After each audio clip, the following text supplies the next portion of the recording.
अस्सलाम अलैकुम दोस्तों, पेश खिदमत है आज की कहानी। कहानी में आगे बढ़ने से पहले मेरी नए आने वाले दोस्तों से अपील है कि हमारे चैनल को सब्सक्राइब करें और बेल के आइकॉन को दबाकर ऑल नोटिफिकेशन ऑन कर दें ताकि हर आने वाली नई वीडियो का नोटिफिकेशन आपको बर वक्त मिल सके। फिर मैं दादी अम्मा के कमरे में आ गया। उनकी शख्सियत भी ऐसी थी कि उन पर प्यार आता था। मैं देखता रहा और फिर मैंने प्यार भरे अंदाज में उनका हाथ अपने हाथ में ले लिया और मुझे एक प्यार भरे लम्स का एहसास हुआ। लेकिन फिर अचानक ही मेरे जहन में एक झटका सा लगा। हर बार ही एक नई बात सामने आती थी। दादी अम्मा का हाथ पहले भी कई बार अपने हाथ में ले चुका था, लेकिन कोई ऐसी बात महसूस नहीं हुई थी। आज मुझे एक शदीद हैरत का एहसास हुआ। दादी अम्मा की छोटी उंगली की बराबर वाली उंगली में एक अंगूठी पड़ी हुई थी, सफ़ेद अंगूठी जिसमें अलमास जुड़ा हुआ था, और यही अंगूठी उस वक़्त मेरे हाथ की गिरफ्त में आई थी जब किसी ने मेरा मुंह बंद कर दिया था। इस वक्त जब मैं ताया अब्बू को बहुत से वाक़यात बताने वाला था तो एक सरगोशी मेरे कानों में उभरी थी। मैंने अपने मुंह से हाथ हटाने की कोशिश की थी तो ये अंगूठी मेरे हाथ की गिरफ्त में आई थी, और उस वक्त भी ये अंगूठी मेरी गिरफ्त में थी। मेरे मुंह से बेइख्तियार सरसराती हुई आवाज़ निकली, दादी अम्मा। इस बात में कोई शुबा नहीं था कि ये वही अंगूठी थी। लेकिन क्या है ये सब कुछ? कई बार दादी अम्मा के सिलसिले में अजीबो गरीब इंकशाफात हो चुके थे। क्या वो आवाज़, वो सरगोशी दादी अम्मा ही की थी? क्या दादी अम्मा ही मुझे खामोश रहने की हदायत करती थी? मैं उन्हें देखता रहा। फिर मैंने मदहम लहजे में कहा, दादी अम्मा बातें कीजिए मुझसे। अब ये बात मेरे यकीन में तब्दील हो चुकी है कि आपकी कैफियत वो नहीं है जो नज़र आती है। दादी अम्मा, मैं आपका पोता हूँ, आपके बेटे का बेटा हूँ। मेरा बहुत हक है आप पर। ताहम लोग हमेशा आपसे अलग रहे हैं, और जब हम आपकी कुर्बत में आए हैं तो आपने हमसे अलहदगी इख्तियार कर रखी है। दादी अम्मा, हमें बताइए कि हम क्या करें। जो सूरत हाल है तो क्या हमारा यहाँ से भाग जाना मुनासिब नहीं? दादी अम्मा, हम बहरीन जाकर अपनी इस जायदाद को वहाँ मुंतकिल कर सकते हैं, बल्कि इसमें हमें लातादाद आसानियाँ भी होंगी। लेकिन हम आपके कदमों में रहना चाहते हैं। हमारे साथ जो कुछ हो रहा है वो गैर मुनासिब है, और आपका किरदार भी मेरे सामने आ चुका है। अब मैं पूरे दावे से कह सकता हूँ कि अल्लाह ताला के फजलो करम से आप जिंदा व सलामत हैं, आप तंदुरुस्त व तवाना हैं। आप बताइए कि हमें क्या करना चाहिए। गोरनी दानिया को धमकियाँ दे रही है। मैं तो खैर उसे किसी खातर में नहीं लाता, लेकिन अगर दानिया को कोई नुकसान पहुँचा या मामा या सरफराज भाई को कोई नुकसान पहुँच गया तो उस वक़्त मुझे बहुत अफसोस होगा कि आपने हमारी कोई मदद नहीं की। इस वक़्त मुझसे गुरेज ना कीजिए। आप जो हुक्म देंगी मैं मानूंगा, लेकिन आपने मेरा मुंह बंद किया तो मुझे ताया अबू से कुछ कहने से रोक दिया। मैंने आपको पहचान लिया है दादी अम्मा, और उस रात भी जहां मुझे पकड़ कर ले जाया गया था मैंने आपको पहचान लिया था। दादी अम्मा, मुझसे बात कीजिए, ये सब मुनासिब नहीं है। इस खेल का एक किरदार मैं बन चुका हूँ, आप मुझे भी इसमें शरीक कीजिए। ये आपका फ़र्ज़ है, वरना फिर भाईजान और ताया अब्बू के साथ रहकर इस सिलसिले में कोई मुअस्सर कदम उठाना ज़रूरी है। मेरा अपना भी एक किरदार है। मैं यहाँ अपने बाप की तलाश में आया था जिन्हें पुरअसरार अंदाज में मार दिया गया था। उनके साथ कोई ऐसा अमल किया गया जिससे उनकी मौत वाक़या हो गई। मेरा हक है कि मैं तफ्तीश करते हुए अगर किसी पर सख्ती भी करना पड़े तो करूँगा। बहरहाल ये आखिरी फ़ैसला करके मैं ताया अब्बू के पास जा बैठा। ताया अबू बेचारे कोई काम काज तो करते नहीं थे, आम तौर से खाली ही नजर आए। इस वक्त भी वो फूलों की एक क्यारी के पास कुर्सी डाले हुए बैठे थे। कैसर खान उनके पास था और वो उनसे बातें कर रहे थे। वो उन्हें इस जल्जले की तफसील बता रहा था जिसमें उसका ख़ानदान शिकार हो गया था। मैं ताया अबू के पास पहुंचा तो कैसर खान उठ खड़ा हुआ। मेरे को इजाज़त दो साहब, ये कहकर वो वहाँ से हट गया। ताया अबू मुझे देखने लगे और फिर बोले, सरफराज को बहुत वक़्त लग गया। हाल में कोई बातचीत हुई उनसे? जी ताया अबू, अभी उन्हें थोड़ा सा वक़्त और लग जाएगा। असल में सिर्फ उनका अपना मामला नहीं बल्कि पापा के कुछ मामलात भी उन्हें ही देखने पड़ रहे हैं। ये उस कंपनी के साथ ताउन है जिसने पापा को बड़ी इज्जत दी और उनके ओहदे बढ़ाए। ताया अबू एक बात बताइए। हाँ पूछो बेटे, ताया अबू ने मोहब्बत और नरमी से कहा। दादी अम्मा कोमा में हैं और डॉक्टर इश्तियाक उनका इलाज कर रहे हैं। ताया अबू डॉक्टर इश्तियाक इस सिलसिले में क्या कहते हैं? दादी अम्मा की सेहत याबी के किस कदर अमकानात हैं? ताया अबू ने एक गहरी सांस ली और बोले, बेटे असल बात यह है कि वो जो मकूला है कि जब तक सांस तब तक आस। माशाल्लाह अम्मा भी की उम्र काफ़ी है और इस उम्र के साथ कुव्वत मुदाफ़त भी बेपनाह कमी हो जाती है। हम उनकी मुकम्मल सेहत याबी के बारे में कुछ नहीं कह सकते। बस यूँ समझ लो कि अल्लाह ताला ने ज़िंदगी अता की है तो जी रही हैं। हो सकता है किसी वक्त होश में आ जाएं। अल्लाह ताला के लिए तो कोई काम मुश्किल नहीं होता। ये डॉक्टर इश्तियाक मिर्ज़ा जो हैं ये अपना प्राइवेट क्लिनिक भी करते हैं। हाँ वो हस्पताल के आला ओहदेदार हैं, प्राइवेट प्रैक्टिस भी करते हैं। हस्पताल के सामने ही उनका क्लिनिक है। किस वक्त बैठते हैं वहाँ? क्यों खैरियत? मैं उनसे मिलकर दादी अम्मा और पापा की मौत के बारे में बात करना चाहता था। पता सुल्ताना के पास मौजूद है, बहुत अच्छे आदमी हैं, बड़े नेक और मिलनसार, बस ज़रा चिल्ले वज़ाइफ के कायल हैं। अपने मरीज़ों पर भी पढ़ पढ़ कर दम करते हैं, किसी से कोई मुआवजा नहीं कबूल करते, शौक़ है उनका। तुम सुल्ताना से उनका पता ले लेना और मिलना चाहो तो ज़रूर मिल लेना। मैंने इस बात को जहन में रख लिया। हैरत की बात थी कि इस दौरान सायरा खानम ने मुझे फ़ोन किया था, ना मुझसे कोई मुलाकात की। मेरे जहन में तजस्सुस था कि चांद खान की तदफीन के बारे में कुछ मालूमात हासिल करूं। मैंने अभी ये सोचा ही था कि नादर खान का फ़ोन आ गया। कहिए शुहाब साहब, कैसी मसरूफियत चल रही है? आपने तो अपना कारोबार वगैरह संभाल लिया होगा। अभी कहाँ नादर साहब, सरफराज भाई की वापसी का इंतज़ार है। वहाँ के मामलात निपटा कर आ जाएं तो उसके बाद आगे के बारे में कुछ सोचते हैं। आप सुनाइए, आपसे मुलाकात करना चाहता हूँ, नादर खान ने कहा। क्या मैं थाने हाजिर हो जाऊँ? नहीं, मुनासिब नहीं होगा। मैं एक होटल का नाम बताता हूँ, अपने ड्राइवर के साथ वहाँ आ जाइए, वक़्त मुझे बता दीजिए।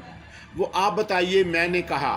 तो आ जाइए 1 घंटे के बाद। ड्राइवर मौजूद है आपका? हाँ मैं बुलाता हूँ, मैंने कहा और कैसर खान को बुलाकर मोबाइल फ़ोन उसे दे दिया।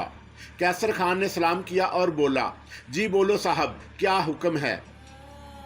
दूसरी तरफ से नादर खान ने यकीनन उसे होटल वगैरह का पता बताया होगा, क्योंकि कैसर खान समझ गया कि गर्दान करता रहा।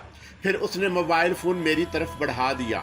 मैंने कैसर खान को पता समझा दिया है, आपका इंतज़ार कर रहा हूँ, मैं पहुँचता हूँ। थोड़ा वक्त तैयारी में सिर्फ हुआ, लिबास वगैरह तब्दील किया और उसके बाद कैसर खान के साथ चल पड़ा। होटल में सादा लिबास में मलबूस नादर खान मेरा मुंतज़िर था। इस शख्स से वाकई बड़ी अपनायत का एहसास होता था। मैं बड़ी तपाक से उसे मिला। नादर खान मुझे देखकर मुस्कुराया और बोला, कहिए बहरीन के मामलात कैसे चल रहे हैं? मेरा कोई ख़ास ताल्लुक़ नहीं था, बस एक सादा सी ज़िंदगी गुजार रहा था वहाँ। पापा और भाईजान मुलाजमत करते थे और मैं ऐश करता था। लाहौर में दिल लग गया। हाँ दिल तो लग गया है, लेकिन पापा की कमी बड़ी शिद्दत से महसूस होती है। इस कमी को आप कभी फरामोश कर ही नहीं सकते। अपने आप को बहलाने वाली बातें हैं। वैसे इंतहाई माजरत के साथ आपके ख़ानदानी मामलात में थोड़ी सी मुदाखलत करना चाहता हूँ। कीजिए कीजिए, मैंने मुस्कुराकर कहा। नादर खान ने चाय वगैरह मंगवा ली। चाय के छोटे छोटे घोंट लेते हुए उसने कहा, अगर आप ये सोचते हैं कि उस दिन ताहरा खानम ने मेरी जो बेइज्जती की थी मैं उसे बर्दाश्त कर गया, तो बराह करम ये बात दिल से निकाल दीजिए। मैंने मुस्कुराकर नादर खान को देखा और बोला, अगर कोई बात दिल में ना हो तो फिर क्या करना चाहिए? मैं आपसे संजीदगी से बहुत सी बातें करना चाहता हूँ। कहिए नादर खान। ताहरा खानम उस दिन चांद खान के बारे में जो बात की आपने सुनी होगी। मैं आपको यकीन दिलाता हूँ कि मैंने चांद खान को एक थप्पड़ भी नहीं मारा।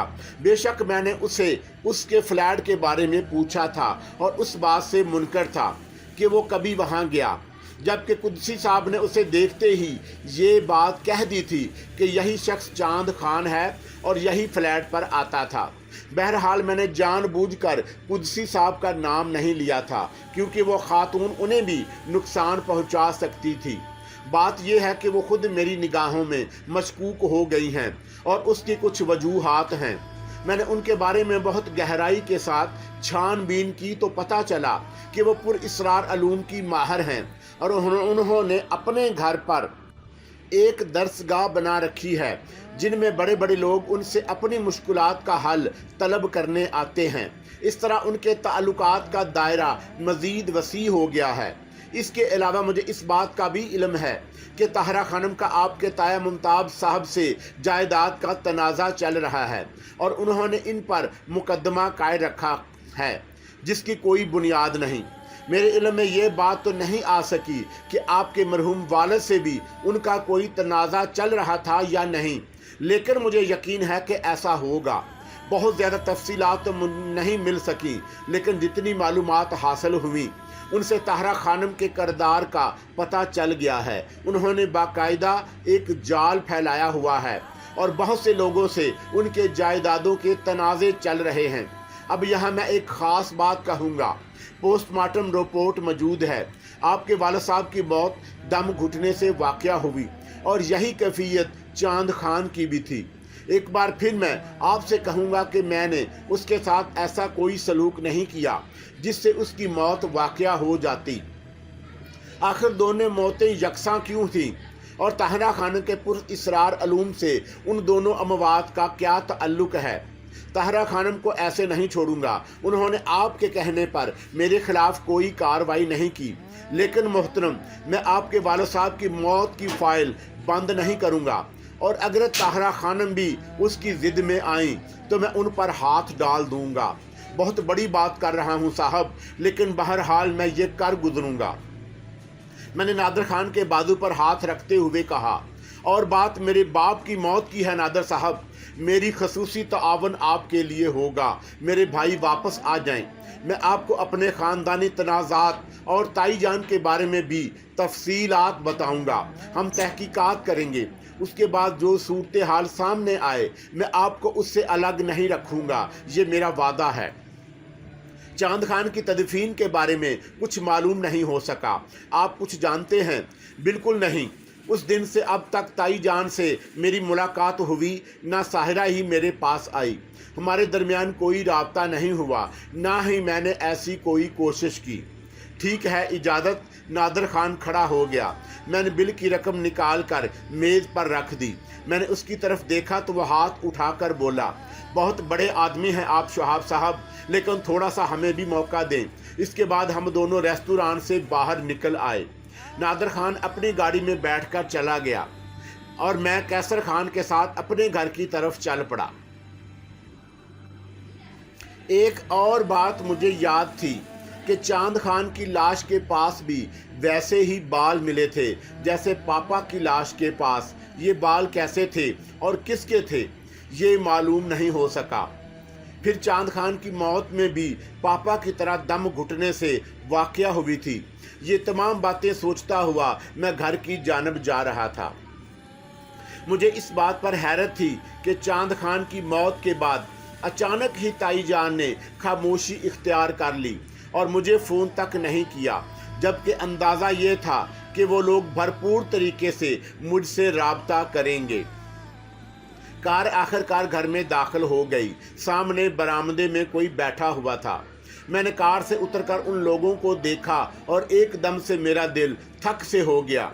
एक दानिया थी और दूसरी वही पुरइसरार औरत जिसने मुझे अपना नाम हबीदा बताया था और बाद में मेरी जेब से सफियोना की तस्वीर लेकर गायब हो गई थी। यह सबसे पुरइसरार किरदार था जिसके बारे में अभी तक कुछ नहीं मालूम हो सका था। उसने पलटकर मुझे देखा। वो फुर्ती से दानिया के पास से उठी और घर के पिछले हिस्से की जानब चली गई। एक लम्हे के लिए मेरा दिल चाहा कि उसके पीछे दौड़ लगाऊं, लेकिन सारा खेल खराब हो जाता। अलबत्ता मैं दानिया के पास पहुंच गया। कैसी हो दानिया? ठीक हूँ भाई, क्या बात है? आपका चेहरा कुछ अजीब सा हो रहा है। नहीं, ऐसे ही बस, बड़ा लंबर चक्कर लगा कर आया हूँ। ये कौन थी जो तुम्हारे पास बैठी हुई बातें कर रही थी? फरदौस नाम बताती है, पहले भी आ चुकी है मेरे पास। गरीब औरत है, बराबर के किसी घर में काम करती है। मुझसे पूछ रही थी कि बीबी कोई काम हो तो मुझे बता दिया करें, मैं आपसे उनका कोई मुआवजा नहीं लूँगी। तुम्हें पता है कौन से घर में रहती है ये? नहीं, किसी पड़ोस के घर में काम करती है, रहती कहीं और है। मैंने ज़्यादा तफसील नहीं पूछी। दानिया ने जवाब दिया और मुझे खामोशी इख्तियार करना पड़ी। दानिया से कुछ कहने का मतलब था कि फिर सारी बातों की तफसील बताना पड़ेगी। मैं खामोशी से अंदर चला गया। थोड़ी देर के बाद ताया अबू के सामने पेश हुआ। वो मेरी वापसी का बेचैनी से इंतज़ार कर रहे थे। वो मुझसे नादिर खान के मुलाकात के बारे में पूछने लगे और मैंने उन्हें पूरी तफसील बता दी। ताया अबू के होंठों पर मुस्कुराहट फैल गई। उन्होंने कहा, बहरहाल कानून का अपना एक मकाम होता है।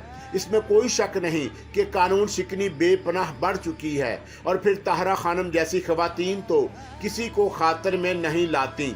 नादिर खान नौजवान आदमी है, उसके पीछे लग गया तो कुछ ना कुछ करके ही छोड़ेगा। खुदा उसकी हिफाजत करे। ताया अबू को मुतमिन करने के बाद मैं मामा के पास जा बैठा। मेरा जहन बहुत से मसलों में उलझा हुआ था। वो पुरइसरार औरत अगर मुझे मिल जाती तो मैं पूछता कि सफियोना या गूरनी से उसका क्या ताल्लुक है। वैसे तो मैं उसे देख चुका था कि वो गुस्ल खाने में दाखिल होकर गुम हो गई थी। इसका मतलब है कि वो भी कोई सही किरदार नहीं है।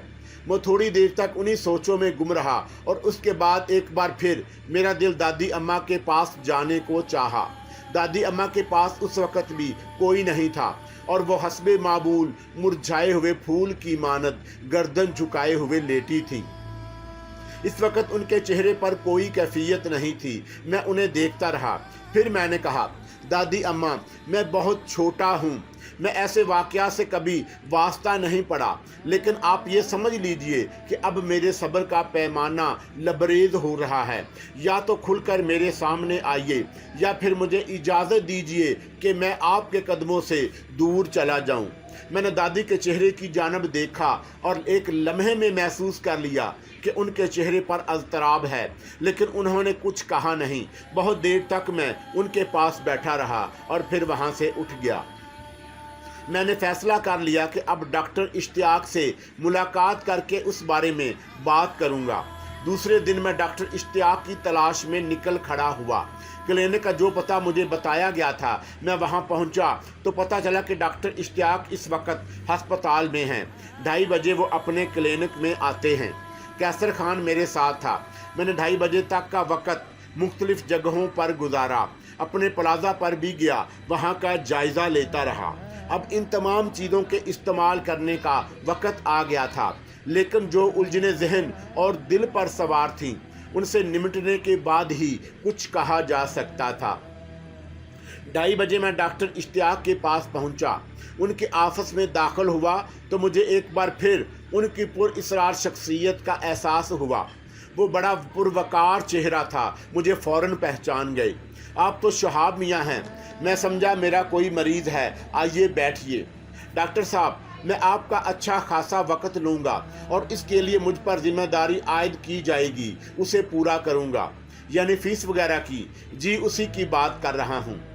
बेटे बैठें, ऐसी बातें ना करें, बताइए मुझसे क्या चाहते हैं। डॉक्टर साहब, उस दिन से मैंने आपको अपनी दादी अम्मा के पास जाते हुए देखा। میں آپ کی شخصیت سے بہت متاثر ہوا۔ آپ نے وہاں جو انداز اختیار کیا ہے یقیناً اس کی بنیادیں ضرور ہوں گی۔ میں اس کے بارے میں کوئی بات نہیں کروں گا، میں صرف دادی اماں کے بارے میں آپ سے سوالات کرنا چاہتا ہوں۔ کیا سوال کرنا چاہتے ہیں آپ؟ ڈاکٹر صاحب، ان کی کیا کیفیت ہے؟ انتہائی شاندار، وہ جسمانی طور پر بالکل فٹ ہیں، دل و دماغ، اندرونی نظام سب کچھ ٹھیک ٹھاک ہے۔ البتہ دماغ کی شفاف پلیٹ پر ایک پتلی سی تہ آ پڑی ہے جس کے بارے میں یہ نہیں کہا جا سکتا کہ وہ کس چیز کا عکس ہے۔ میں نے انہیں سلا دیا ہے، وہ نیند کی کیفیت میں ہیں۔ آپ اسے بے ہوشی بالکل نہیں کہہ سکتے۔ ان کی ساری رپورٹیں میرے پاس موجود ہیں، میں ان کی فائل آپ کو پیش کرتا ہوں۔ نہیں ڈاکٹر صاحب، میں آپ کی ہر بات پر یقین رکھتا ہوں، اور سب سے بڑی بات یہ ہے کہ وہ بالکل محفوظ ہیں۔ یہ بات بھی مجھے ان کے دماغ کی پلیٹ سے حاصل ہوئی ہے، کیونکہ ایک مطمئن اور پرسکون مریض کے اندر کچھ ایسی کیفیات پائی جاتی ہیں جن سے پتہ چلتا ہے کہ وہ اپنے طور پر بالکل ٹھیک ہیں۔ کیا سمجھے آپ؟ مگر ڈاکٹر صاحب، آپ دیکھیں، میں بے مقصد معاوضہ وصول نہیں کر رہا۔ میں نے آپ کو بتایا ہے کہ وہ بالکل محفوظ ہیں۔ میں صرف ان کے جسمانی نظام کی حفاظت کر رہا ہوں اور اس میں کامیاب ہوں۔ یہ سلسلہ جاری رہنا چاہیے۔ کسی بھی وقت انہیں اس عکس سے نجات مل سکتی ہے جو ایک سائے کی طرح ان کے دماغ پر چھایا ہوا ہے۔ جیسے ہی وہ عکس ان کے دماغ سے ہٹا، وہ آنکھیں کھول کر ہوش میں آ جائیں گی۔ ڈاکٹر صاحب، تھوڑی بہت تفصیل تو ہمارے بارے میں بھی آپ کو پتہ چل گئی ہوگی۔ میں آپ اپنی مطلب کی بات پر آ گیا۔ ہاں، کیوں نہیں ڈاکٹر صاحب، میں اس گھر کے ماحول کے بارے میں بات کرنا چاہتا ہوں۔ کیا وہاں جنات کا بسیرا ہے؟ میں نے براہ راست سوال کر ڈالا۔ ڈاکٹر اشتیاق سوچ میں ڈوب گئے، کچھ دیر خاموش رہے اور پھر بولے، ہو سکتا ہے۔ ڈاکٹر صاحب، آپ نے جب یہ الفاظ کہے ہیں اور انہیں استعمال کرنے سے گریز نہیں کیا تو براہ کرم تھوڑی سی مدد اور فرمائیے۔ میں آپ کے پاس بڑی امیدیں لے کر آیا ہوں۔ ایک بات بتائیے کہ آپ کو وہاں کوئی تکلیف ہوئی ہے؟ ڈاکٹر صاحب، تکلیف تو نہیں ہوئی، لیکن کچھ ایسے پر اسرار واقعات ہوئے ہیں جنہوں نے مجھے ذہنی طور پر پریشان کر دیا ہے۔ دیکھیں، اگر آپ کو وہاں کوئی تکلیف ابھی تک نہیں ہوئی تو میرا اپنا خیال ہے کہ وہاں آپ کو کوئی تکلیف ہوگی بھی نہیں۔ جہاں تک اجنا کا تعلق ہے تو ہم اس بات سے انکار نہیں کر سکتے کہ انسانوں کے درمیان ان کی موجودگی کوئی تعجب خیز عمل ہے۔ میں اس سے زیادہ علم نہیں رکھتا، بس تھوڑی بہت معلومات جو مجھے حاصل ہیں انہی کے بارے میں کچھ کہہ سکتا ہوں، وہ بھی اس لیے کہ آپ نے مجھ سے یہ سوال کیا۔ کیا سمجھے آپ؟ جی ڈاکٹر صاحب، تھوڑی سی مدد چاہتا ہوں آپ سے۔ دیکھیے، ہم مسلمان ہیں، کلمہ گو ہیں، اس لیے ہمیں ہر خوشی کا، اس کا انعام اور پریشانی کو آزمائش اور مصلحت الہی کے تابع سمجھنا چاہیے۔ اور جب بھی آپ کو کسی شیطانی طاقت کا سامنا کرنا پڑے، اللہ تعالیٰ سے مدد طلب کیجئے، قرآن حکیم سے مدد لیجئے۔ پریشانی میں، اپنے دکھ میں، اپنی تکلیف میں صرف اللہ تعالیٰ کا کلام ہی آپ کو اس مخلوق کے شر سے نجات دلا سکتا ہے۔ اس وسیع کائنات میں انسان کے علاوہ لاکھوں قسم کی مخلوقات موجود ہیں۔ ان مخلوقات میں کچھ ایسی بھی ہیں جنہیں عام انسان اپنی آنکھوں سے نہیں دیکھ سکتا۔ ان چھپی ہوئی مخلوقات میں شیطان بھی شامل ہے۔ قرآن پاک میں شیطان سے بچنے کے لیے بار بار تاکید کی گئی ہے، اور شیطان کی پیروی کرنے والے، اللہ سے لڑنے والے افراد کے خطاب دیے گئے ہیں۔ کیا سمجھے آپ؟ میں اس سے زیادہ کچھ نہیں جانتا۔ اللہ آپ کی حفاظت کرے۔ ڈاکٹر اشتیاق کے ان الفاظ سے یہ اندازہ ہوا کہ اب وہ مجھ سے گلو خلاصی چاہتے ہیں، چنانچہ میں ان کا شکریہ ادا کر کے اپنی جگہ سے اٹھ گیا۔ بڑی پروقار شخصیت تھی ڈاکٹر اشتیاق کی، میں ان سے مل کر بہت متاثر ہوا۔ انہوں نے اس ضمن میں جو وضاحت کی تھی اس نے مجھے بڑا حوصلہ دیا۔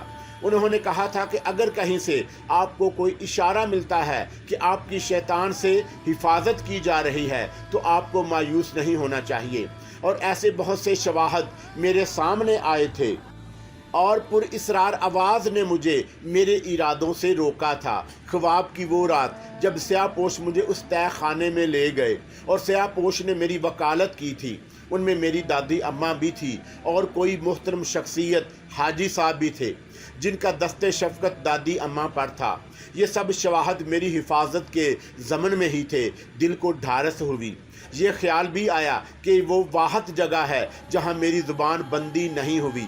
मैंने दिल खोल कर बातें की। मेरी शदीद ख्वाहिश थी कि किसी को अपना राजदार बनाऊं। रास्ते भर मैं यही सोचता आया कि घर जाने को दिल नहीं चाहा। फिर मैं दिल में आया कि क्यों ना ताई जान के घर का चक्कर लगा आऊं। उनकी तरफ से खामोशी बड़ी पुरइसरार थी। कैसर खान को ताई अम्मा के घर का पता बताकर फिर मैं सोचों में गुम हो गया। उसके बाद मैं उस वक़्त चौंका जब कार ताई जान के शानदार रिहाइशगाह के गेट पर रुकी हुई थी और चौकीदार के दरवाज़ा खोलने पर अंदर दाखिल हो गई। मैं नीचे उतरा। पहली बार इस तरह तन्हा ताई जान के पास आया था। ये भी पता नहीं था कि वो घर पर होंगी या नहीं, लेकिन एक मुलाजमा जो मुझे देखकर मेरे पास आई मुझे ड्राइंग रूम में ले गई। मैंने दानी सरकार और सायरा के बारे में पूछा तो उसने बताया कि दोनों मौजूद हैं। मैंने उससे कहा कि उन्हें बताएं कि शहाब आया है। कुछ ही लम्हों के बाद दोनों माँ बेटियाँ ड्राइंग रूम में दाखिल हुई। ताहरा खानम इस वक्त आदमी के जामे में थी। लिबास भी इंसानों जैसा था और हुलिया भी। मैंने सलाम किया तो उन्होंने सिर्फ गर्दन खम करके मेरे सलाम का जवाब दिया, मुंह से कुछ नहीं कहा। अलबत्ता सायरा ने तंजिया लहजे में कहा, शुक्र है आपको कैद से रिहाई तो मिली, बैठिए प्लीज़। मैं चौंका। ये फैसला करके आया था कि किसी किस्म की तेज़ी का मुजाहरा नहीं करूँगा, बल्कि सही अंदाज में बात करूँगा।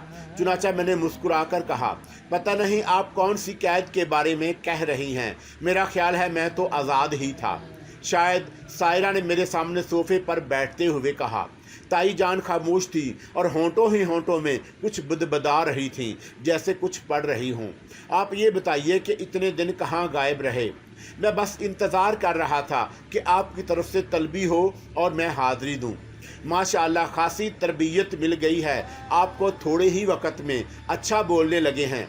क्यों जनाब, अपने घर में तलब किया जाता है तब हुज़री हाज़िरी होती है। आपसे तो मम्मा ने ये बात कह दी थी कि उन्हें गैरों की तरह दानी सरकार ना कहें, बल्कि ताई जान कहकर पुकार लिया करें। मेरा ख्याल है कि आपने इस बात का कोई नोटिस नहीं लिया। सायरा, मैं अभी आप लोगों के दरमियान अजनबी हूँ। अच्छे लोग पुरखलूस अंदाज से नवाज दिया करते हैं तो इंसान को उछलकर उनके कंधों पर नहीं बैठना चाहिए, बल्कि इंतज़ार करना चाहिए कि क्या उनकी तरफ से मज़ीद पजीराई मिल सकती है। मैं इंतज़ार में ही था। ये तो कोई बात नहीं हुई। हम भी इंतज़ार ही कर रहे थे और ये सोच रहे थे कि कहीं आप हमें अपने आप पर मुसल्लत तो नहीं समझ रहे। वैसे माफ़ कीजिएगा शुहाब साहब, ये बात तो मेरे इल्म में है कि ताया अबू बिल्कुल नहीं चाहते कि हम आप लोगों से मिलें। बहुत सी बातें कही जा सकती हैं, लेकिन मैं क्या कहूँगी। मुझे खुशी हो रही है सायरा कि आपको मेरे ना आने का गुस्सा है। ताई जान भी सामने ही बैठी हुई थी। मुझे इजाज़त दे दी जाए कि जब मेरा दिल चाहे मैं हाज़िरी दे दिया करूं, फिर सारी जिम्मेदारी मुझ पर छोड़ दी जाए। मैं समझता हूं कि उसके बाद आपको शिकायत नहीं होगी। वो गलत नहीं कह रहा। ताई जान ने पहली बार ज़ुबान खोली और मैं जानता था कि ताई जान मेरी वकालत करेंगी और मुझे सायरा साहिबा की इस डांट डिपट से बचा लेंगी। मैंने खुश मिजाजी से कहा। सायरा भी मुस्कुराने लगी। वैसे आप हैं बहुत चालाक, मुझे इस बात का बखूबी अंदाज़ा हो गया। आपने ज़रा सी देर में मम्मा जैसी सख्त मजाज खातून को अपनी मुट्ठी में ले लिया। नहीं, ऐसी कोई बात नहीं। सायरा, अगर कोई दिल से किसी का एहतराम करता है तो जिसका एहतराम किया जाता है उसके दिल पर असर ज़रूर होता है। मुझे खुशी है कि ताई जान मुझे समझ चुकी हैं।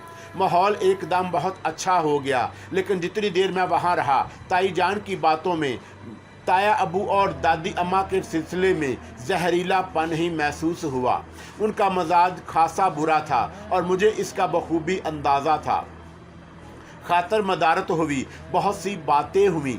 मुझे हुक्म दिया गया कि मैं हर दूसरे तीसरे दिन हाज़िरी दिया करूं। सबकी खैरियत पूछी गई। कैसर खान को बाहर ही से खड़ा रखा गया था। मुझे उसके साथ ही आना था। थोड़ी देर के बाद मैं वहाँ से रुखसत हो गया। फिर मैं वापस घर लौट आया। ताया अबू ने मेरी दिन भर की मसरूफियात के बारे में पूछा तो मैंने उन्हें मुख्तसर बताया कि बस ऐसे ही घूमने निकल गया था, कोई ख़ास बात नहीं हुई। रात को भी अपने कमरे में आकर सोया। ये एक बड़ी हकीकत थी कि इस कमरे में जब भी दाखिल हुआ दिल को एक अजीब सी वहशत का एहसास हुआ, लेकिन मैं भी निडर था, हर तरह के एहसास को नज़रअंदाज कर देता। मुझे गोरने का कोई खौफ नहीं था और आज भी लिबास तब्दील करके आराम से लेट गया। मुझे नींद आ गई और मैं गहरी नींद सो गया। फिर मैंने एक ख्वाब देखा। मैंने देखा कि मैं कैसर खान के साथ कार में जा रहा हूँ। कैसर खान अपनी मर्जी से मुझे कहीं ले जा रहा है, लेकिन जहाँ वो मुझे लेकर गया वो जगह बिल्कुल अजनबी है। मैं इधर उधर देखता हूँ। कैसर खान काफ़ी देर तक मुझे घुमाने के बाद वापस घर ले आता है। जब मैं घर में दाखिल होता हूँ तो देखता हूँ कि बरामदे में जहाँ कैसर खान की रिहाइश है, मुर्शद बैठे हुए हैं, वही बुजुर्ग जिनसे कैसर खान ने मुझे उनकी रिहाइश गाह पर मिलाया था। वो हाथ में तस्बीह लिए कुछ पढ़ रहे हैं, फिर तस्बीह पर फूंकते हैं और मेरी तरफ रुख करके कहते हैं कि शहाब, तुम पर एक मुश्किल आने वाली है, मैं जा रहा हूँ, कल तुम मेरे पास आ जाना। अगर मैं अपनी रिहाइश गाह पर ना मिलूँ तो तुम अंदर दाखिल हो जाना। वहाँ एक ताक में कुछ किताबें रखी हुई हैं, उनमें से एक किताब के अंदर 2 तावीज़ मैंने तुम्हारे लिए रख दिए हैं, उन्हें एहतियात से अपने साथ ले आना, और शाम को जब सूरज छुपने लगे और फिजा में मध्यम उजाले हों तो उन्हें जला देना, वो राख हो जाएं, तब उनके पास से हटना। ये बहुत ही ज़रूरी है, इंशाअल्लाह आने वाली मुश्किल टल जाएगी। मैं एकदम चौंक कर जाग गया, इधर उधर देखने लगा। मुझे फ़ौरन ही एहसास हो गया कि मैंने कोई ख्वाब देखा है, लेकिन मुर्शिद को ख्वाब में देखना, उनकी तरफ से किसी हदायत का मिलना मेरे लिए बड़ा सनसीखेज था। मैंने दिल में फ़ैसला कर लिया कि मैं कैसर खान को लेकर मुर्शिद के पास ज़रूर जाऊंगा। दूसरी सुबह मामूल के मुताबिक आँख खुल गई। मैं मामूल के मुताबिक चहलकदमी करने के बाद कैसर खान के पास पहुंच गया। उसने मुझे सलाम किया तो मैंने जवाब देकर उसे हाथ मिलाया और पलंग पर बैठ गया। कैसर खान कुछ मुस्तरब सा नज़र आया, चाय बनाकर मुझे दी और उसके बाद मेरे सामने स्टूल पर बैठ गया और चाय को फूंक फूंक कर उसके घूंट लेने लगा। मैंने उससे कहा, क्या बात है कैसर खान, चेहरा कुछ उतरा उतरा सा है, तबीयत तो ठीक है? जी साहब, अल्लाह का फजल है, आपसे कुछ बोलना चाहता हूँ। हाँ हाँ कहो, पूछने की क्या बात है? मैंने चाय का घूंट लेकर कहा, रात को अजीब वाक़या हुआ है साहब। सुबह 4 या 4:30 बजे का वक़्त होगा। हम नमाज के लिए उठने ही वाला था कि हमें मुर्शिद का आवाज़ सुनाई दिया। मुर्शिद मेरे को बोलता था कि कैसर खान मेरे पास आओ। पहले जब हमारे को उसका आवाज़ सुनाई दिया तो हमने सोचा कि हमने ख्वाब देखा है, पर हमरा आँख खुल गया तब हमें भी हमारे को मुर्शिद का आवाज़ सुनाई दिया। वो बोलता था कि कैसर खान हमारे पास आओ। ऐसा कभी नहीं हुआ साहब। सच्चा बात यह है कि हम तो चल पड़ता, पर हमने सोचा कि सुबह आपसे बोलेगा और आपसे इजाज़त मांगेगा। मैं दंग रह गया था। कैसर खान का ये इंकशाफ मेरे ख्वाब जैसा था। मैंने फ़ौरन ही कैसर खान से कहा, कैसर खान, मैंने भी रात को तकरीबन होश के आलम में ख्वाब देखा है। मैं भी मुर्शिद के पास जाना चाहता हूँ। साहब, पता नहीं क्यों मेरा दिल बोलता है कि मुर्शिद ने बिला वजह हम लोगों को आवाज़ नहीं दिया होगा। तुम तैयारी करो, चलते हैं, मैंने कहा और जल्दी चाय के बड़े बड़े घूंट लेकर प्याली खाली की और उसके बाद वापस पलट पड़ा। फिर नाश्ता वगैरह करने के बाद हम दोनों खामोशी से अपनी कार में मुर्शिद की तरफ चल पड़े। समनाबाद से वाहगा तक का रास्ता काफ़ी है, लेकिन सड़कें सनतान थीं। इक्का दुक्का ट्रैफिक चल रहा था। चुनांचे हमने खासी तेज़ रफ्तारी से यह फासला तय किया और फिर उस जगह पहुंच गए जहां से थोड़े फासले पर मुर्शिद की रिहाइश गाह थी। दूर ही से अंदाज़ा हो गया कि कुछ हुआ है, क्योंकि 12-15 अफराद वहां जमा थे। सबकी निगाहें हमारी जानब उठ गईं। कैसर खान ने कार रोकी।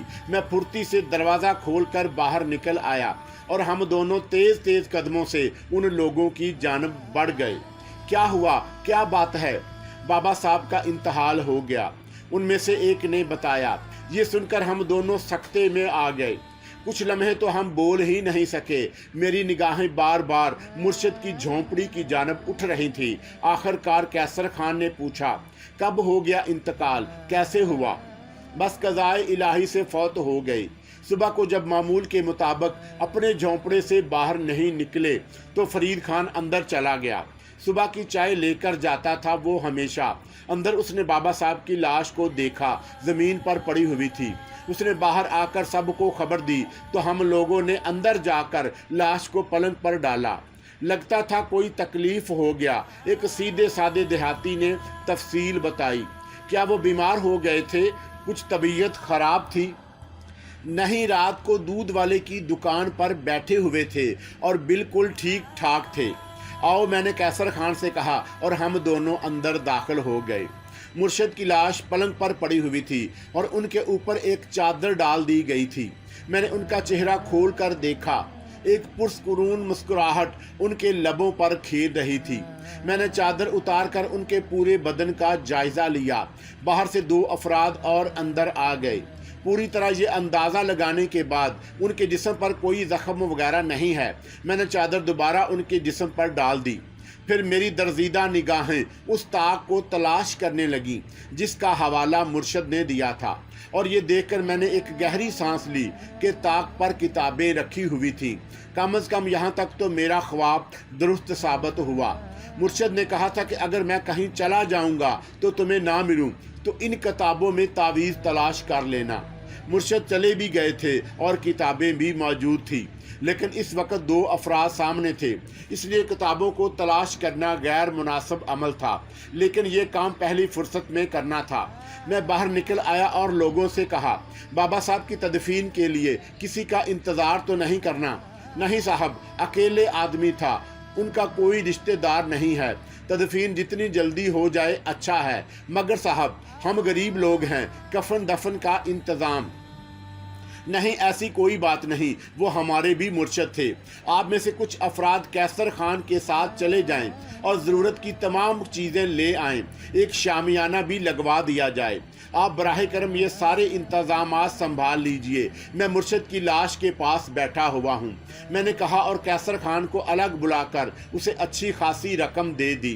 कैसर खान की आंखें डुबडुबाई हुई थीं। उसने रकम ली और चला गया। मैं थोड़ी देर तक बाहर खड़ा रहा। कैसर खान 3 आदमियों के साथ कार में बैठकर चला गया। मैंने बाकी लोगों से कहा, ये पैसे रख लीजिए, मुझे यहाँ के बारे में कुछ मालूमात नहीं। किसी मुनासिब जगह जहाँ मुर्शिद की ख्वाहिश हो, कब्र का बंदोबस्त कीजिए। कब्रिस्तान आसपास ही मौजूद है क्या? जी साहब, हम चले जाते हैं, एक शख्स ने कहा। तकरीबन तमाम ही लोग इंतज़ामात के लिए चले गए। मैं अंदर दाखिल हो गया। मैंने एक बार फिर मुर्शिद के चेहरे से चादर हटाकर उनका पुरनूर चेहरा देखा और मेरे मुंह से एक आवाज़ निकली, मेरी आपसे मुलाकातें ना होने के बराबर हैं मुर्शिद, लेकिन आपने जिस तरह मेरी रहनुमाई की और जिस मोहब्बत से मुझे अपनायत के साथ जगह दी, उसके लिए मैं आपका बेहद शुक्रगुजार हूँ। अल्लाह ताला आपकी मगफरत फरमाए। ये कहकर मैंने उनका चेहरा ढक दिया और फिर मैं तेज़ रफ्तारी से उन किताबों की जानब बढ़ गया। मैंने जल्दी जल्दी किताबों को टटोला तो एक किताब से मुझे 2 तावीज़ मिल गए। मैंने उन्हें एहतराम के साथ अपने जेब में रख लिया। उनके बारे में मुर्शिद ने ख्वाब के आलम में जो हदायत दी थी वो मुझे याद थी। तावीज़ जेब में रखे ही थे कि बाहर से 2 आदमी अंदर दाखिल हुए। हम 4 पाइयाँ ले आए हैं, आप चाहें तो बाहर आकर बैठें। मैयत के गुस्ल का इंतज़ाम सामने वाली मस्जिद में हो जाएगा। अल्लाह रखा बात करने गया है। अभी तो नमाजियों को पता नहीं चला। बाबा साहब इसी मस्जिद में नमाज पढ़ते थे और सब उनका एहतराम करते थे। मस्जिद से अभी थोड़ी देर के बाद ऐलान हो जाएगा। ठीक है, मैंने कहा, और उसके बाद बाहर आकर एक चारपाई पर बैठ गया। थोड़ी देर के बाद मस्जिद से ऐलान शुरू हो गया। इतनी देर में शामियाने वाले आ गए। एक बड़ा सा शामियाना लगाकर दरियां बिछा दी गईं। गर्ज के तमाम काम मामूलात के मुताबिक होते रहे। नमाज जनाजा ज़ोहर के बाद पढ़ाई गई और उसके बाद मरहूम की मैयत तदफीन के लिए कब्रिस्तान ले जाई गई। फातह ख्वानी के बाद मैंने एक बुजुर्ग को बुलवाया जो उस मस्जिद के मुअज्जिन भी थे। मैंने उन्हें रकम देते हुए कहा, जनाब कल के लिए बंदोबस्त कर लीजिए और ये शाम का खाना फातह ख्वानी वगैरह के लिए। जज़ाकल्लाह, आप खुद शरीक नहीं होंगे? कल कुल में आ जाऊंगा, आज इजाज़त दे दीजिए। बहुत बेहतर कैसर खान, तुम रुकना चाहो तो रुक जाओ, मैं खुद कार ड्राइवर करके जाऊंगा, रास्ता मुझे याद हो गया है। नहीं साहब, कल आपके साथ ही आ जाऊंगा, कैसर खान ने जवाब दिया। बहुत मगमूम था, रास्ते में बोला, आपने मुर्शिद की मौत के बारे में क्या सोचा साहब? वो एक तंदुरुस्त आदमी थे, उनका एकदम मौत कैसे वाक़या हो गया? क्या कहा जा सकता है कैसर खान, मैंने मुख्तसर कहा। कैसर खान को तावीज़ों के बारे में मैंने कुछ नहीं बताया। फिर हम घर पहुंच गए, कोई ख़ास बात नहीं थी। मामा को भी इस बारे में कुछ बताना बेमकसद ही था, ये तो मामला ही दूसरा चल रहा था। बहरहाल शाम हो गई, ताया, अबू हिरा, सुल्ताना, दानिया सब मुतमिन थे। मैं रात का इंतज़ार करता रहा। फिर जब शाम रात में तब्दील हो गई तो मैं माचिस और मोमबत्ती लेकर उस दूसरे हिस्से की जानब चल पड़ा जो हमारे लिए मखसूस किया गया था, और हमारा खासा सामान वहाँ पहुँच गया था, लेकिन हमारे वहाँ मुंतकिल होने की नौबत नहीं आई थी। मैं दरवाजे से अंदर दाखिल हो गया और फिर एक जगह मुंतखब करके वहाँ रुक गया। मैंने मोमबत्ती जलाई, वो तावीज़ निकाले, उनके रोल बनाए, फिर दोनों को इकट्ठा करके मैंने माचिस के उन सिरों को आग लगा दी। लेकिन जैसे ही मैंने तावीज़ में आग लगाई, अचानक ही एक बेहानक चीख मेरे पीछे गूंजी। उसने मेरे कान फाड़ दिए थे। उसके बाद दूसरे के बाद तीसरी चीख, फिर उसके साथ ही किसी ने बड़ी ताकतवर से मेरे हाथ पर हाथ मारा और दोनों तावीज़ मेरे हाथ से निकल गए। दो हाथों ने इन तावीज़ को उठाया और अपनी हथेली में मसलने लगे। ये सिर्फ हाथ थे। उन हाथों की डायरेक्शन ऐसी थी जैसे ये किसी जिस्म से जुड़े हुए हों, लेकिन उस जिस्म का कोई नामो निशान नज़र नहीं आ रहा था। मैं वहशतज़दा अंदाज में खड़े होकर पीछे देखने लगा। मैंने एक होलनाक वजूद को बुरी तरह तड़पते देखा। ये गोरनी थी जो दोनों हाथों से अपना चेहरा मसल रही थी और चीखने की आवाज़ें उसी के हलक से बुलंद हो रही थी। मैं जल्दी से पीछे हटकर दीवार से जा लगा और मेरी निगाहें उन दोनों हाथों पर जम गईं जिन्होंने तावीज़ों के सिरे बुझा दिए थे। और उसके बाद एक वजूद नमूदार हो गया। इंसानी वजूद ही था, लेकिन ज़रा मुख्तलिफ अंदाज का। उसके चेहरे पर बेपनाह खशूनत थी। दोनों तावीज़ उसके हाथों में दबे हुए थे और वो कीना तोड़ निगाहों से मुझे घूर रहा था। मेरे जहन में फ़ौरन ही उसका नाम भी आ गया। उस दिन जब मुझे उस तहखाने में पकड़ कर ले जाया गया था, ये शख्स वहाँ मौजूद था और उसका नाम खरातून लिया गया था। गोरनी चेहरा मसलती रही, फिर उसने अपने चेहरे से दोनों हाथ उठाकर मुझे देखा तो मैंने देखा कि उसका चेहरा काफ़ी जला हुआ है। ये चेहरा ताज़ा जला था और गोरनी तकलीफ़ का शिकार नज़र आई। मैं हैरत से उसे देखने लगा। फिर मैंने कहा, ये क्या हो गया? तुम्हारा चेहरा कैसे जल गया गोरनी? फना हो जाएगा तू देख लेना, कुत्ते की मौत मर जाएगा तू, ख़त्म हो जाएगा तू। खरातून, तो हमारी हिफाजत नहीं कर सके, हमारा एतबार तुम पर से ख़त्म हो गया। ये हामी साहब के ज़ेर असर मनमानी कर रहे हैं और तुम खामोश हो, तुम कुछ नहीं कर रहे। हाय देख लो, मुझ पर जुल्म के डोंगे बरसाए जा रहे हैं, मुझ पर मजालम तोड़े जा रहे हैं। हाय मेरा चेहरा देख लो, जला दिया इसने मुझे।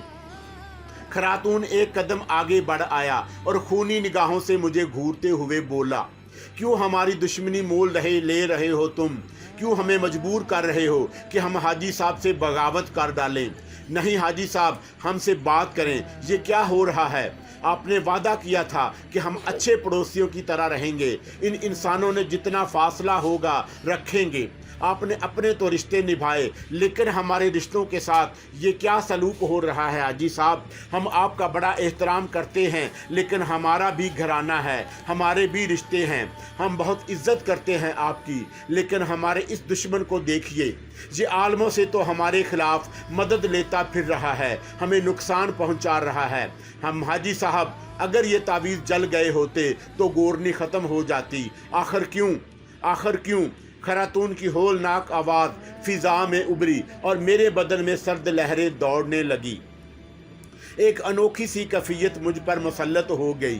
गोरनी बदस्तूर एक गोशे में बैठकर रो रही थी। उसने दोनों हाथों से चेहरा छुपाया हुआ था और उसके मुंह से आवाज़ निकल रही थी, हाय मैं मर गई, हाय मुझ पर मजालम की इंतहा हो गई, हाय मेरी बच्ची। और क्या कहे ये हाय, कोई हमारा भी पुरअसान हाल हो हाजी साहब। जवाब चाहिए, मेरे साथ इंसाफ करो, वरना मैं फ़ैसला कर चुकी हूँ कि कुछ करके रहूँगी और जो कुछ मैं करूँगी वो बुरा होगा। मेरा इंसाफ करो हाजी साहब, मेरा इंसाफ करो। मैं अजीब सी उलझन का शिकार हो गया। वो जिस तरह बयान कर रही थी उससे मैं अगर मुतासर था तो मुझे नहीं मालूम था कि वो तावीज़ गोरनी को नुकसान पहुंचाने के लिए थे। उसी वक्त खरातून आगे बढ़ा और उसने गोरनी का हाथ पकड़कर उठाते हुए कहा, चल गोरनी, बात करेंगे हाजी साहब से। अब ऐसा भी अंधेरा नहीं हो रहा कि कोई हमें मिटाने पर तुला हुआ है और हम शराफत बरतते रहें। चल मेरे साथ। ये कहकर खरातून गोरनी को लेकर बाहर निकल गया। तावीज़ वो साथ ही लेकर चला गया। मैं खामोश खड़ा सोचों में डूबा रहा। कुछ समझ में नहीं आया मैं क्या करूं। घर वालों को एतमाद में लेने के लिए बार बार मना किया जा रहा था। इस घर से जाने के लिए मना किया जा रहा था। किसकी बात मानूं, किसकी ना मानूं। अभी तक मैंने किसी को अपना राजदार नहीं बनाया था सवाए मुर्शद के, और मुर्शद ने अपने आप को इस सिलसिले में अलग रखने की कोशिश की थी।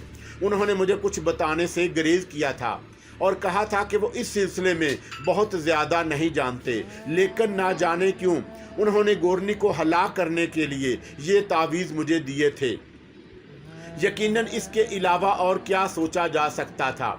मैंने अमली तौर पर भी उसका मुजाहरा देख लिया।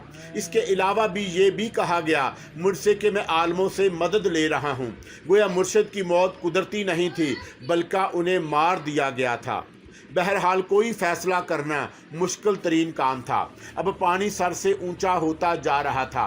कम से कम घर वालों को मुझे एतमाद में लेना था, वरना अगर इसी घर में क़याम रहा तो कहीं कोई मुश्किल पेश ना आ जाए। बेशक कुदरत ने मुझे नडर बनाया और इन पुरअसरार वाक़यात के बावजूद अभी तक मुझ पर खौफ मुसल्लत नहीं हुआ था। बेशक बहुत सारी बातें मुतासर करती थी, लेकिन दिल में दहशत बेदार नहीं हुई। पता नहीं ये कुदरती अमल था या फिर मुझे इतना हौसला दिया गया था कि मैं इन सारी कैफियतों को बर्दाश्त कर सकूं। ये सोचे खासी रात तक दामन गी रही। दूसरी सुबह मामूल के मुताबिक आँख खुली। कैसर खान बड़ा अफसुर्दा था। उसने चाय तैयार कर रखी थी और मैंने उससे कहा, क्या कहते हो कैसर खान, किस वक्त चलना है? बस अगर यहाँ कुछ दूर बहुत काम हुआ तो कर लेंगे और उसके बाद चलेंगे। दिन को कोई 10:30 बजे हम लोग घर से बाहर निकल आए और उसके बाद कब्रिस्तान चल पड़े। सबसे पहले कब्रिस्तान पहुँचे। ये देखकर एक अजीब सा असर दिल पर हुआ कि इस वक्त भी कब्रिस्तान में बहुत से लोग मुर्शिद की कब्र के गिर्द जमा थे। फातह ख्वानी वगैरह हो रही थी। हम भी उन लोगों में शामिल हो गए। हमें ख़ास तौर से पजीराई दी गई क्योंकि बहुत से ऐसे जानने वाले मौजूद थे जिन्होंने मुर्शिद की तदफीन के सिलसिले में हमारी ख़ास तवज्जो देखी थी। बहरहाल उन्हीं लोगों के साथ हम वापस मुर्शिद की क़यामगाह पहुंच गए जहां कुल का बंदोबस्त किया गया था। उन सारे मामला से निमटकर शाम को 5 बजे वापसी हुई। घर वापस पहुंचा तो ठीक 5:30 बजे सरफराज भाई का फ़ोन मौसूल हुआ। इस वक्त मामा, दानिया, तया, अबू हीरा और सुल्ताना वगैरह भी मेरे पास मौजूद थी और हम लोग चाय का इंतज़ार कर रहे थे कि सरफराज भाई का फ़ोन मौसूल हुआ। हाँ भाई, 8:30 बजे पहुंच रहा हूं, तुम लोग एयरपोर्ट आ जाना। ठीक है भाईजान, फ़्लाइट नंबर वगैरह? मैंने पूछा तो सरफराज भाई ने फ़्लाइट नंबर बताया और रस्मी गुफ्तगू के बाद फ़ोन बंद कर दिया। एकदम सब खुश हो गए थे। सरफराज भाई की कमी बड़ी शिद्दत से महसूस हो रही थी। बहरहाल हम दोनों गाड़ियों में एयरपोर्ट पहुंचे। ताया अबू बहुत कम घर से निकलते थे, लेकिन वो भी बच्चों की तरह हमारा साथ दे रहे थे और हमारे अच्छे बुरे में शरीक थे।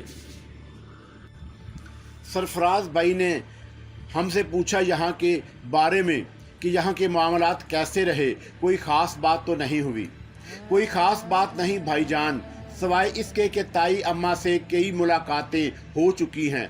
यार मैं वहाँ बैठकर ये सोचता रहा कि हमें बहरहाल अपने वतन में अपनी जगह बनानी है, और जो लोग ये बात कहते हैं कि रिश्तेदारों की कोई ज़रूरत नहीं होती वो अहमक होते हैं। रिश्तों की ज़रूरत तो सदियों से कायम है और कायम रहेगी। चलो फिर मुझे भी क्या दादी अम्मा से मिलाओ। वैसे एक बात बताओ, ताया अबू ने इस सिलसिले में कोई एतराज़ तो नहीं किया, क्योंकि ये बात मेरे इल्म में है कि ताई अम्मा से उनके ताल्लुकात अच्छे नहीं हैं। नहीं, ताया अबू ने कोई एतराज़ नहीं किया, लेकिन ताई अम्मा का रवैया ताया अबू के साथ बिल्कुल अच्छा नहीं है। अभी जल्दबाजी नहीं करेंगे, लेकिन कोशिश करेंगे कि मुंतशिर ख़ानदान फिर से यकजा हो जाए। कम अज़ कम लोग एक दूसरे से मिलना जुलना शुरू कर दें। तो फिर कब लेकर चल रहे हो? कल ही भाईजान। वैसे भी मैंने उनसे कहा था कि जब सरफराज भाई आएंगे तो हम आपसे मिलने के लिए आ जाएंगे। मामा आप भी चलें, छोड़े इन सारे चक्करों को। हमें अपना असूल बनाने हैं, दूसरे के असूलों पर चलकर क्या करेंगे। ताई अम्मा अगर यहाँ नहीं आती तो ना आएं। वो कुछ तावीज़ गंडों की कायल मालूम होती हैं, दरसो तदरीस भी करती हैं। अपने आप को आलम बनाया हुआ है उन्होंने, बल्कि एक पुरगरूर आलम, जो अच्छी बात नहीं। दूसरे दिन तैयारियां की गईं। ताया अबू से पूछा गया तो उन्होंने बेदस्तूर सर्द लहजे में कहा, भाई देखो, मेरा तुम लोगों पर कब्ज़ा तो नहीं, ना मैं ये चाहता हूँ कि तुम मेरी वजह से अपने मामूलात मुतासर करो। तुम्हारा दिल चाहता है तो वहाँ ज़रूर जाओ। ज़ाहिर है वो बड़े ताया की बेगम हैं। बस इतना कहूँगा कि ख़तरनाक खातून हैं, किसी गिरफ्त जाल में गिरफ्तार ना हो जाना। नहीं ताया अबू, हम हर हालत में आपके अहकामात की तामील करेंगे। हम लोग ताई अम्मा के घर पहुँच गए। मैंने सायरा को इत्तला दी। बहरहाल ताई अम्मा ने अपनी शानदार कोठी के बैरूनी हिस्से में हम चारों का इस्तकबाल किया। मामा दानिया और ख़ास तौर से सरफराज भाई से वो बहुत अच्छी तरह से मिली, उन्हें गले भी लगाया। सायरा का रवैया भी बहुत अच्छा था। उसने दानिया से कहा, मैंने तुम्हें देखा ज़रूर था, लेकिन उस वक्त तुम चचा जान के कब्ज़े में थी, और चचा जान का रवैया हमेशा हम लोगों से ख़राब रहा है, इसलिए मैं तुमसे बहुत ज़्यादा मुखातब नहीं हो सकी। तुम मेरी कज़न हो और मुझे बहुत अच्छी लगी हो। बहरहाल ताई जान का अपना एक रवैया बरकरार था। वो बहुत कम बोल रही थी और बड़ी आलमाना गुफ्तगू कर रही थी, लेकिन अंदाज बुरा नहीं था। हमने पहले दोपहर और फिर शाम का खाना भी उन्हीं के साथ खाया। ताई अम्मा ने पेशकश की कि अब हम 2-4 दिन उनके पास रुकें, लेकिन उसके लिए सरफराज भाई ने मुआज़रत करते हुए कहा, मैं कल ही आया हूँ और कुछ इस तरह के काम मेरे शानों पर हैं ताई जान के मैं उसे सर अंजाम देना ज़रूरी है। इंशाअल्लाह ताला फुर्सत पाते ही आपकी खिदमत में दोबारा हाज़री देंगे और आपके साथ रहेंगे। ताई अम्मा खामोश हो गईं और हम वापस चल पड़े। और फिर वापस आकर रात को मामा के कमरे में निशस्त जम गई। जी मामा, क्या अंदाज़ा लगाया आपने ताई अम्मा के रवैये से? मैं काफ़ी उलझी हुई हूँ सरफराज। मामा के अल्फाज ने हम सबको चौंका दिया। क्या मामा, किस बात पर उलझी हुई हैं? तुम लोगों ने गौर नहीं किया, ताहरा खानम की ज़ुबान 2 शाखा है। जी हाँ, अब जब भी उन्हें देखो तो गौर करना।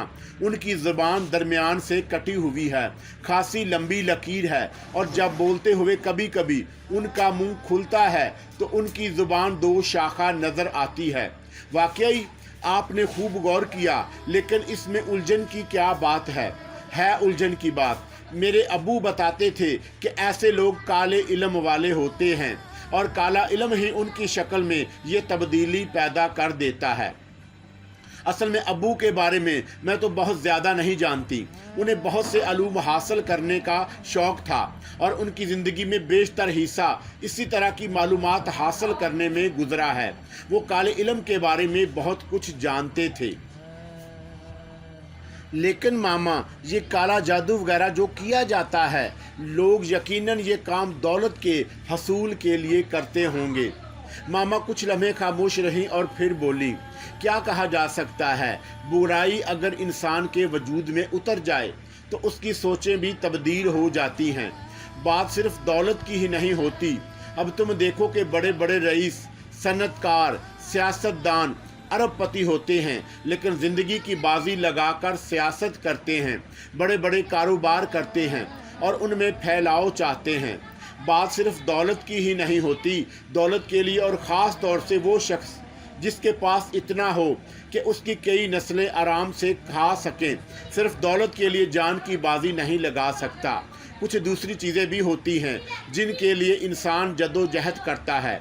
वैसे मैं तुम्हें सच बताऊं, मैं खौफज़दा हो गई हूँ। क्यों मामा? पता नहीं वो किस तरह की खातून होंगी और हम लोगों से उनका क्या रवैया रहे। कुछ कहा तो नहीं जा सकता, हम मुहतात रहेंगे। बहरहाल हम लोग बातें करते रहे। फ़िज़ा में तारीकियाँ उतर आई थीं। अचानक ही मुझे वो औरत याद आई जिसने अपना नाम हमीदा बताया था और दानिया ने शायद उसका कोई और भी नाम लिया था। मैंने बेइख्तियार दानिया से पूछा, दानिया वो जो उस दिन तुमसे बात कर रही थी, क्या नाम बताया था उसने अपना? वो जो काम करने वाली थी? हाँ, फिरदौस नाम बताया था उसने अपना। दोबारा तुमसे मिली कई बार। बड़ी अजीब सी औरत है, आती है मुझसे मिलने के लिए और फिर यूं ही खामोशी से उठकर चली जाती है। मुझसे बार बार कहती है कि मैं अपना ख्याल रखूं। ये भी पूछती है मुझसे कि यहाँ मुझे कोई ख़ास बात तो नहीं महसूस हुई। अच्छी औरत है, मिलती रहती है तुमसे। हाँ, आखिरी बार कब मिली थी? कल शाम को मैं उधर फूलों के पास से गुजर रही थी कि वो आ गई और उसने मुझे कुछ फूल भी पेश किए जिनके बारे में उसने कहा कि वो कहीं और से लाई है। कहाँ गए वो फूल? मैंने अपने कमरे में रखे थे, पता नहीं किसने उठा लिए, शायद मामा ने। मैंने पूछा ही नहीं, दोबारा नज़र नहीं आए।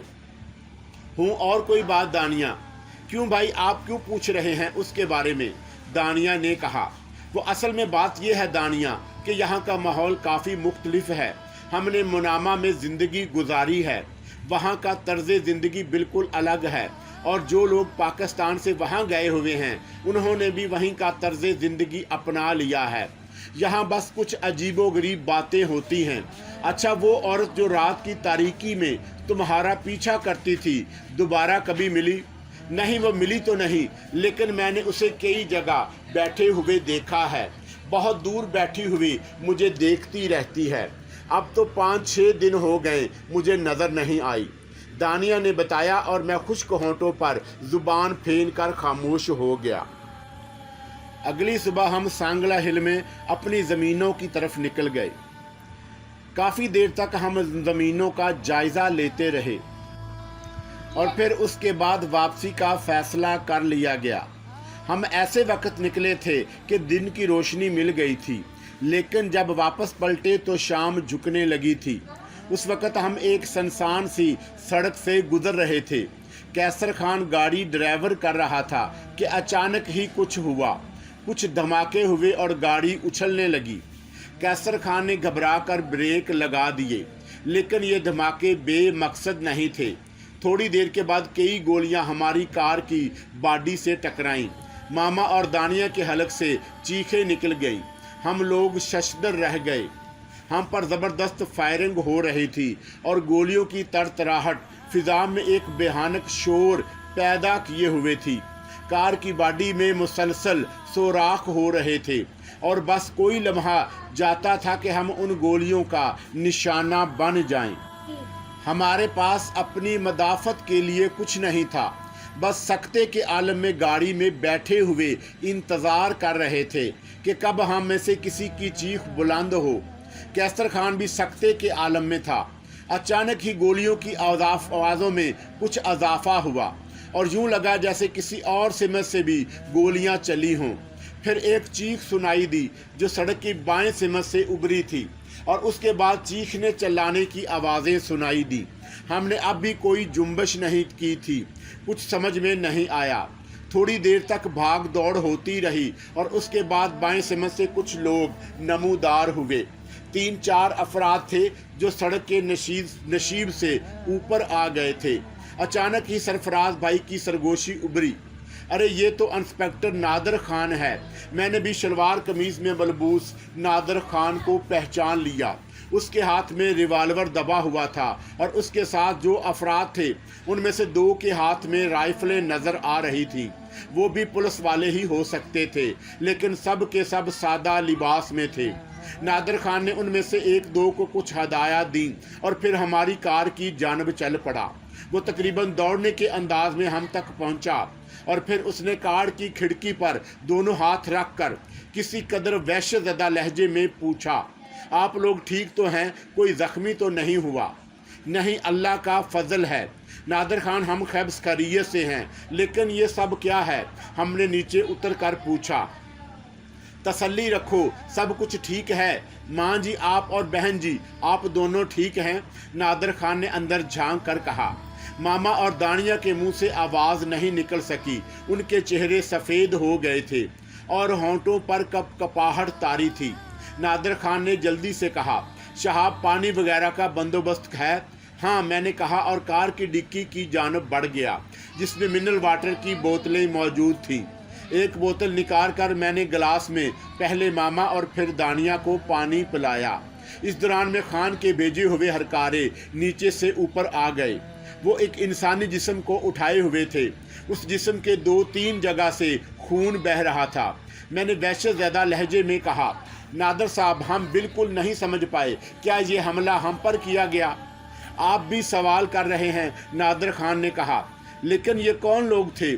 جو بھی تھے پتہ چل جائے گا, مگر آپ لاہور سے یہاں کیسے پہنچ گئے؟ میں نے کہا نا, بس اللہ مدد کرتا ہے. آپ کے خلاف جو سازش ہو رہی تھی اتفاقیہ طور پر میرے علم میں آ گئی. آپ گھبرائیں نہیں, اللہ تعالیٰ کا فضل ہے کہ آپ ٹھیک ہیں.